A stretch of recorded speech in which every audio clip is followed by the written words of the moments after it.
Notre force, c'est de pouvoir déplacer toute mon équipe et de faire cette campagne tous ensemble.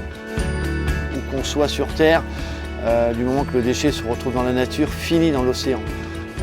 Et donc ce message, il était important de le faire passer.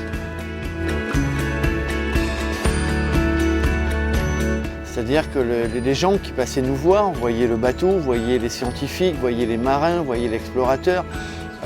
Et ça, c'est très important parce que c'est un petit peu notre force de frappe, c'est-à-dire qu'on se rend disponible pour justement intéresser le grand public. C'est vrai que le grand public a besoin aussi un petit peu de rêver et donc quelque part on les fait rêver à travers ces aventures-là.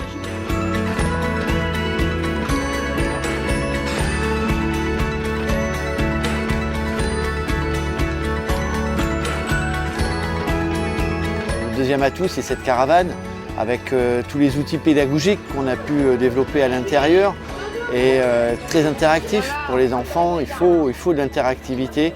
Et là, c'est pareil, c'est la compétence des animateurs à l'intérieur de cette caravane qui ont réussi à faire un travail formidable et à intéresser justement les jeunes, mais pas que, parce qu'on voyait bien aussi que les parents découvraient les codes de recyclage, de tri.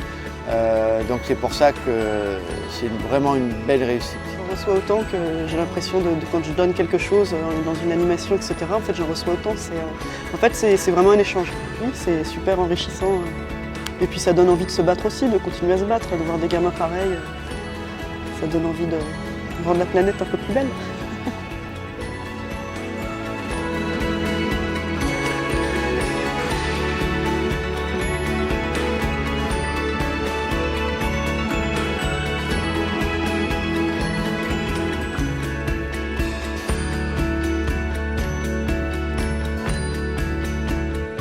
Là, effectivement, il n'y a rien à vendre derrière. C'est un message pur et dur sur l'environnement. Et c'est ce qui a compliqué ce concours-là, c'est qu'ils devaient s'approprier la cause. Et ça, c'est magique, parce que ces jeunes créateurs qui sont les futurs designers des grandes agences de publicité, c'est formidable de les impliquer sur un sujet comme ça.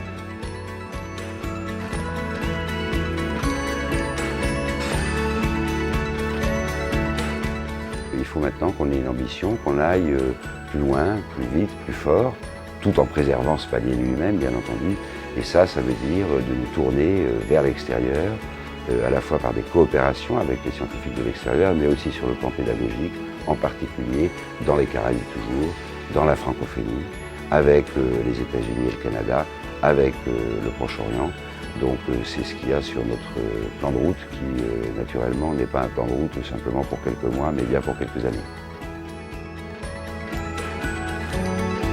Lorsque l'on voit l'état des océans, et vous en avez été un acteur et un témoin privilégié, malheureusement, de ce que la plastification des océans a mené en dégradation finalement de la planète bleue, puisque de l'état écologique des océans dépend aussi l'état écologique de l'humanité. L'environnement, la Terre, repose pour une bonne part sur l'océan. Si on détruit l'océan, si on ne prend pas le minimum de précautions, je pense que ça va rejaillir sur le climat, ça va rejaillir partout, sur les espèces vivantes. Bref, je crois que c'est l'existence même de l'homme qui sera en cause. J'ai voulu venir auprès de l'expédition, des navigateurs, de tous ceux qui animent cette opération vraiment merveilleuse et très pédagogique pour comprendre les enjeux de la pollution maritime par le plastique. Je crois que c'est un problème urgent qui concerne chacun d'entre nous et sur lequel je trouve qu'on ne fait pas assez. Et précisément, l'expédition 7e continent est à l'avant-garde avec ce projet extraordinaire qui permet aussi bien de sensibiliser les jeunes que les élus. Et il est très important qu'il y ait une mobilisation massive parce que l'enjeu, c'est maintenant, c'est pas demain. C'est que les océans ils deviennent pourris, c'est mon lieu de vie.